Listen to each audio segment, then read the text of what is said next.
living and enjoying being on the land was conditioned now on their obedience to the law. Well, we know what's going to happen. Are they going to be able to keep the terms and conditions? So what's going to happen? There's Joshua with the land. When you enter the land, this is out of Deuteronomy, the agreement that he made with the people, do not learn to imitate. How did God describe the ways of the Canaanites? The detestable ways of the nations that are there.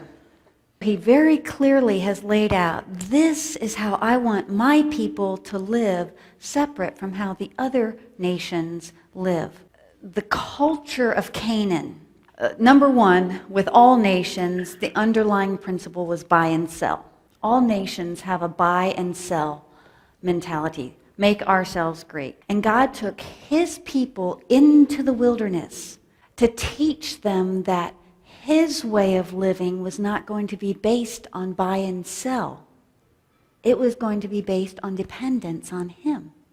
In Canaan, they had the immorality and the idolatry and the occultic spiritual practices, pagan practices, God found detestable, and he said, don't imitate these things.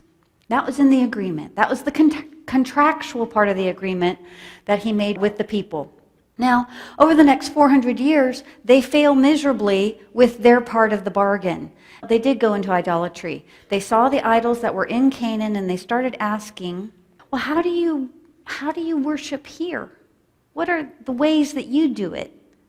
You hear that natural curiosity? God had specifically said, do not ask. And they're like, well, how do you do it?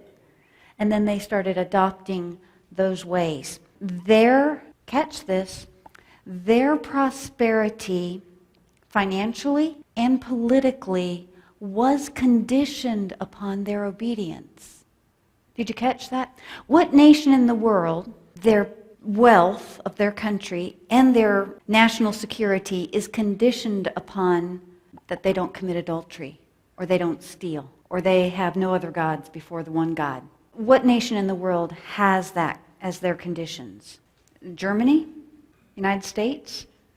Korea?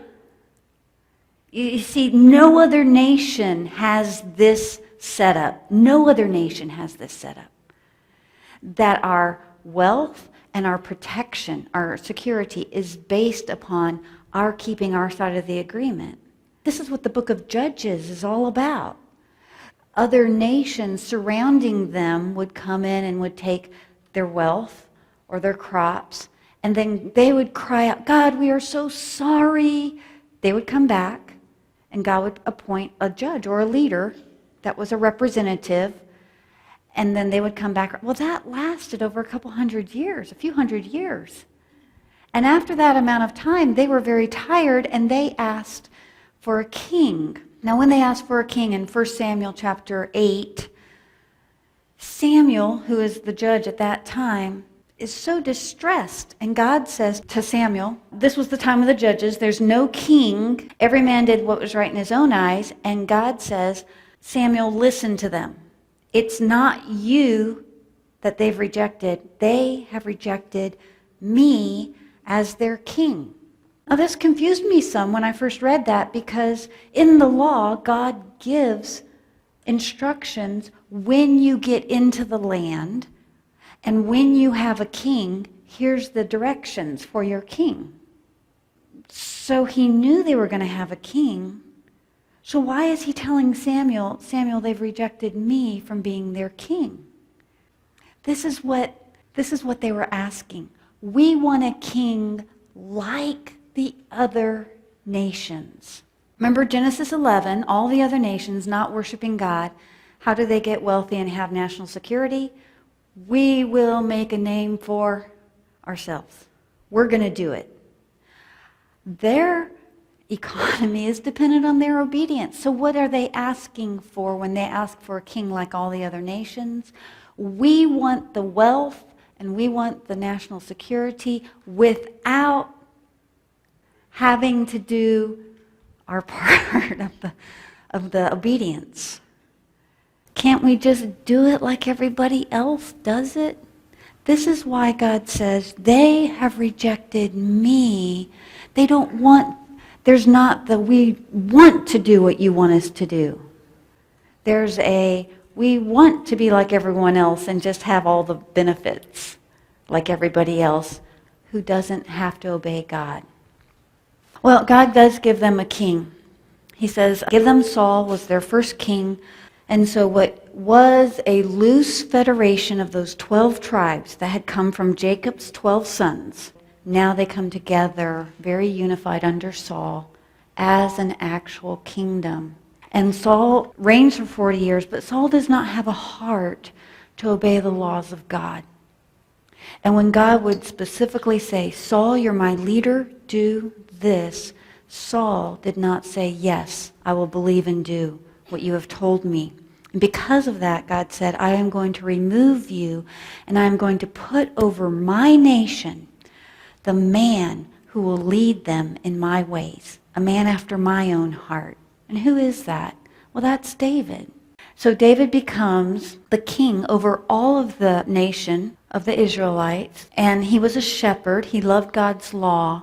And by the way, David was from that one tribe of Judah, and that's going to become significant. And in 2 Samuel chapter 7, we find David's driving desire from the very beginning of his reign, when he is finally made king over all the tribes. He has a desire that God's house be so great and so wonderful that when the nations, the surrounding nations, do their commerce through the land, because everyone travels through Israel, Egypt and all those other nations, they all pass through. When they came through Israel, David wanted them to see God's temple and be able to meet with the one true God. That was God's purpose. You're a kingdom of priests to bring the nations to me. And that's what David's heart was. Now, where was the place of God's sacrifice and God's presence up to this point? It was in the tabernacle. It had been there for the past 400 years, from the wilderness time. And David starts thinking, and in 2 Samuel chapter 7, David said, here I am living in a palace of cedar while the ark of God remains in a tent. That was from the wilderness time. He wants to build a house for God. Then Nathan, the prophet, replied to the king, whatever you have in mind, go ahead and do it, for the Lord is with you. Now, is that a good desire that David has, to build a temple for God? Watch what God says to the prophet. Go and tell my servant David, this is what the Lord says. Are you the one to build me a house to dwell in? I've not dwelt in a house from the day I brought up the Israelites up out of Egypt to this day. I've been moving from place to place with a tent as my dwelling. Wherever I have moved with all the Israelites, did I ever say to any of their rulers, those were the judges that we've just come out of that history, did I ever say to them, why have you not built me a house of cedar? Did I tell that to Gideon or Samson? Why didn't you build me a house? And of course the answer is like, no. Did God ask for a temple? In this culture, if you go to a nation's god, little g, and you see this ornate temple, they would judge the god based on the place of worship, the house of worship. When the nations come and see this tent that God's been dwelling in, do you see, it's logical for David to want to build God this great palace for the nations to come and think of him as great. And what is God saying? I didn't ask for that. Then look what he says to David through the prophet. Now then, tell my servant David, this is what the Lord Almighty says. I took you from the pasture and from following the flock to be ruler over my people Israel. I've been with you wherever you've gone. I've cut off all your enemies. Now, I will make your name great. Where have we heard that before? That's exactly what he told Abraham. Abraham wasn't like the other nations, let's make a great name for ourselves. And David certainly isn't saying, I'm just going to make a great name for myself. Who does he want to make a great name for? God. But what does God say? David, it's not what you are going to build for me. It is what I am going to do for you. In other words, what we get here at this time in the story is 2 new promise cards.